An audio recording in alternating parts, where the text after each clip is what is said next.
कल्पना कीजिए एक ऐसी देवी की जो स्वर्ग में रहती थीं, जहां कल्पवृक्ष था, अमृत था, देवताओं का वैभव था, जिनके जल की एक बूंद पापों को धो देती थी, जिनके स्पर्श से मृत आत्माएं भी मोक्ष पा जाती थीं, और जिनके बारे में स्वयं महादेव ने कहा था, ये मेरी जटाओं की शोभा है।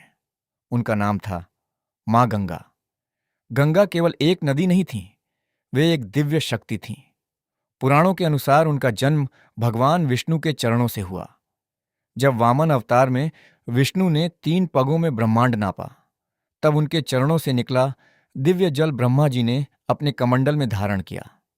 वही जल आगे चलकर गंगा कहलाया।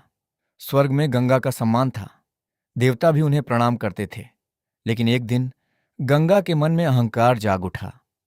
जब उन्हें पता चला कि उन्हें धरती पर जाना है और शिव की जटाओं से होकर बहना है, तब उन्होंने सोचा, मेरा वेग इतना प्रचंड है कि मैं शिव को भी बहा ले जाऊंगी। लेकिन महादेव मुस्कुराए। जब गंगा पूरी शक्ति से शिव की जटाओं में उतरी, तो वे उन्हीं जटाओं में उलझ कर रह गईं। न बाहर निकल सकीं, न आगे बढ़ सकीं।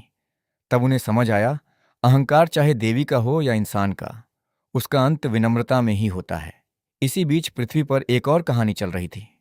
अयोध्या के राजा सगर के 60,000 पुत्र कपिल मुनि के श्राप से भस्म हो चुके थे।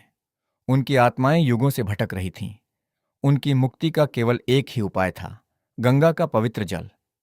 राजा भगीरथ ने प्रण लिया कि वे गंगा को धरती पर लाकर अपने पूर्वजों को मोक्ष दिलाएंगे। उन्होंने राजपाट त्याग दिया, हजारों वर्षों तक कठोर तपस्या की। पहले ब्रह्मा जी प्रसन्न हुए, फिर महादेव, और अंततः वह दिन आया जब गंगा स्वर्ग से धरती पर उतरी।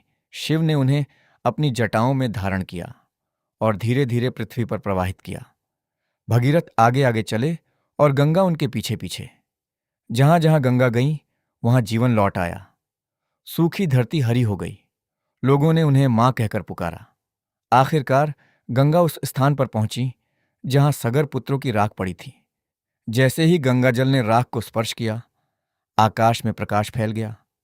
60,000 आत्माएं मुक्त हो गईं। तभी से गंगा भागीरथी कहलाने लगीं, क्योंकि भगीरथ के प्रयास से वे धरती पर आई थीं। और ऐसी कहानियाँ देखने के लिए हमें लाइक शेयर सब्सक्राइब ज़रूर करें। राधे राधे, हर हर महादेव।